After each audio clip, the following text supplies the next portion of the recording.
Tunaingia ndani kabisa ya msitu wa Amazon na hii ni hadithi ya Benedict Allen. Yaani, safari iliyoanza kama ndoto ya mvumbuzi kijana iligeuka na kuwa vita vya kweli vya kupona, vita visivyosahaulika.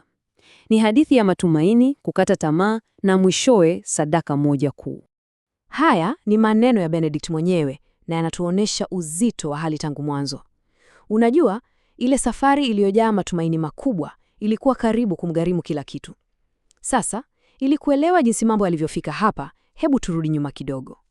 Basi, yote yalianza na ile shauku ya ujana na hadithi za kale kuhusu jiji la dhahabu lililopotea. Hebu fikiria hili.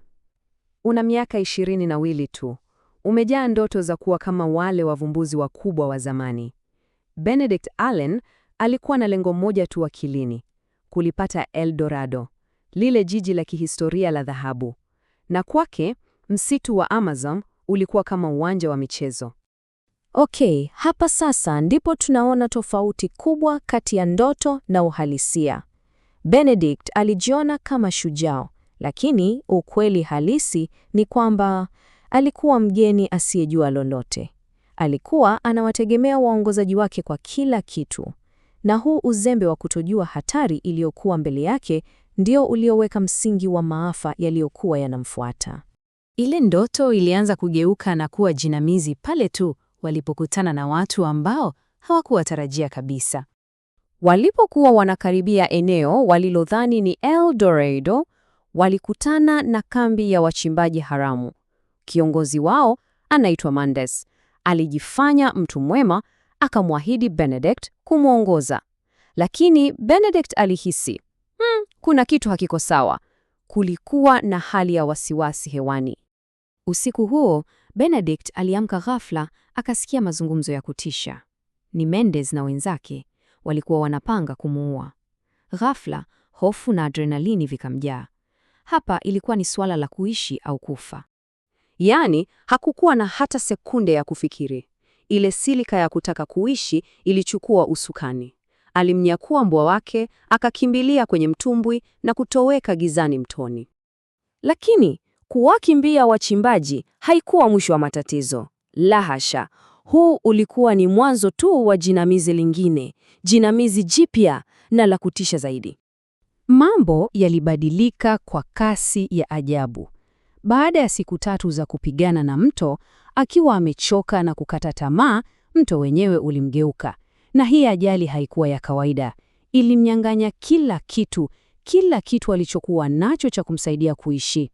Hebu fikiria uzito wa vitu hivi. Chakula kimepotea. Malazi hakuna. Kinga dhidi ya malaria imeenda. Na kibaya zaidi ya vyote, rafiki yake pekee, mbwa wake Kashu, alipotea kwenye mkondo wa maji. Sasa, akiwa amekaa pale ukingoni mwa mto, Benedict alikuwa peke yake kabisa. Hana chochote. Basi, bila mtumbwi, bila vifaa, chaguo pekee alilokuwa nalo ni moja tu: kutembea kwa miguu. Kutembea kupitia msitu mnene usiokuwa na njia. Maili 100, unasikia? Maili 100. Hiyo ndiyo umbali aliyokadiria alihitaji kuutembea kupitia msitu ambao haujawahi kuguswa, ili tu apate nafasi hata ndogo ya kuokoka. Changamoto ilikuwa kubwa isivyoelezeka. Hali yake ilianza kuzorota haraka sana. Kwanza ilikuwa ni njaa kali. Mitego yake yote haikunasa chochote. Halafu adui mkubwa aliyemhofia zaidi, malaria, ikamvamia. Mwili wake ulikuwa unaanza kushindwa kidogo kidogo. Hapa sasa unaona kina cha kukata tamaa kwake. Sio tu yale maumivu ya mwili, la, ni yale maumivu ya kihisia, ya kujua kwamba huenda usirudi nyumbani tena. Alikuwa anatazamana na kifo chake peke yake katikati ya msitu. Lakini wakati alipokuwa ameshakata tamaa kabisa, kitu ambacho hakikutarajiwa kikatokea. Kitu kilichomweka mbele ya uamuzi mgumu zaidi katika maisha yake yote. Akiwa katika hali ya kuweweseka kwa sababu ya malaria, Benedict alihisi kuna kitu kinamfuata. Alisikia sauti. Hofu yake kubwa ilikuwa ni jagwa, na katika hali yake dhaifu, alijua kabisa hangeweza kujitetea. Lakini haikuwa jagwa. Ile sauti ilikuwa ni ya kunung'una, sauti aliyoijua. alikuwa ni Kashu. Yaani, mbwa wake alikuwa amemfuatilia kwa wiki 2 na umbali wa maili 40 kupitia ule msitu. Ilikuwa ni muujiza wa kweli. Kwa muda mfupi tu, lile wingu la kukata tamaa liliondoka. Hakuwa peke yake tena. Kurudi kwa Kashu kulikuwa kama kumrudishia sehemu ya ubinadamu wake, ambayo ule msitu ulikuwa umemnyang'anya. Sasa alikuwa na sababu ya kupigana tena. Na hapa ndipo hali inakuwa ngumu sana. Ingawa kihisia alipata nguvu mpya, kibiolojia mwili wake ulikuwa unashindwa. Alihitaji chakula na alihitaji haraka. La sivyo, malaria na njaa vingemuua. Ule muujiza uliompa matumaini ndio uliomletea uamuzi usiowezekana. Hatimaye ilifikia hapo.